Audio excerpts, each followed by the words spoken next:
Setelah sekian banyak kita mempelajari Al-Quran dan sains, banyak pula fakta-fakta dari sains yang telah menunjukkan kebenaran akan Al-Quran. Namun adakah di dalam Al-Quran yang menerangkan tentang perbedaan struktur bulan dan matahari? Ternyata di dalam Al-Quran struktur bulan dan matahari memang sudah dijelaskan, dan itu sangat jelas di dalam Al-Quran. Perbedaannya pun sangat jelas, yaitu berada di dalam surah At-Takwir dan surah Al-Qamar. Di dalam surah At-Takwir, Al-Quran berfirman, "Idza syamsu kuwirat", apabila matahari digulung. Sedangkan dalam surah Al-Qamar, Allah berfirman, "Iqtarabatis sa'atu wa syaqqal qamar", saat hari kiamat semakin dekat, bulan pun terbelah. Jadi kesimpulannya di sini Al-Quran telah menjelaskan bahwasanya struktur bulan atau bulan terdiri dari benda-benda yang bisa terbelah, sedangkan matahari itu terdiri dari benda-benda atau suatu zat yang dapat digulung. Ini sesuai dengan apa yang telah kita pelajari dari sains, bahwasanya matahari itu dimulai dari terbentuknya matahari itu adalah penggabungan dari dua inti atom hidrogen menjadi inti yang lebih berat, yaitu menjadi helium.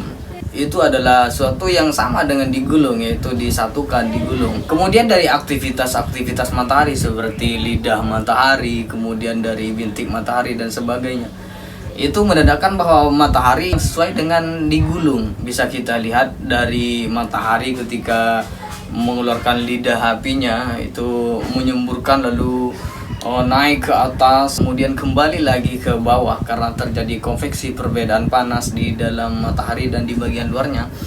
Itu sangat sesuai dengan apa yang disebut digulung di dalam Al-Quran. Kemudian nasib akhir matahari pun demikian, yaitu ketika matahari sudah kehabisan energinya, fusi nuklir sudah akan berakhir, bagian inti matahari akan semakin menyusut, sedangkan bagian luarnya akan semakin membesar. Inti matahari semakin menyusut, runtuh ke dalam gravitasi matahari sendiri, dan akhirnya menjadi bintang Katai Putih.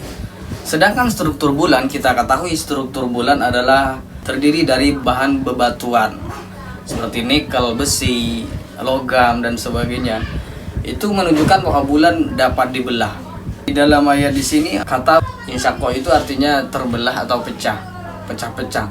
Terbukti bahwasanya bulan kita pada permukaannya itu ada banyak kawah karena tubrukan meteor, karena di bulan itu tidak ada atmosfer seperti di bumi yang melindungi bulan dari tubrukan meteor. Maka sekarang di permukaan bulan itu pecah-pecah, berbentuk kawah-kawah dari hasil tubrukan meteor terhadap bulan.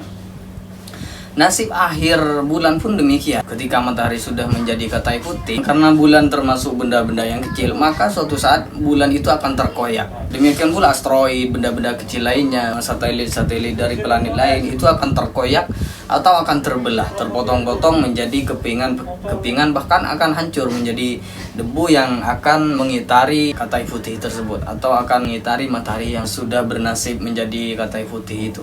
Itulah apa yang telah dikabarkan oleh Al-Quran, dan sesuai dengan teori sains yang telah dipelajari, yang tentunya sains berteori demikian berdasarkan hasil perhitungan yang matang, berdasarkan hasil penelitian dan perhitungan yang matang, sehingga disimpulkan suatu saat akan seperti itu. Dan pada kenyataannya itu sesuai dengan Al-Quran, yaitu pada saat hari kiamat nanti matahari akan digulung, inti matahari akan runtuh terhadap gravitasinya sendiri menjadi Katai Putih karena kehabisan energi, kehabisan fusi nuklir. Dan bulan pun demikian, suatu saat akan terkoyak oleh matahari ketika menjadi bintang Katai Putih.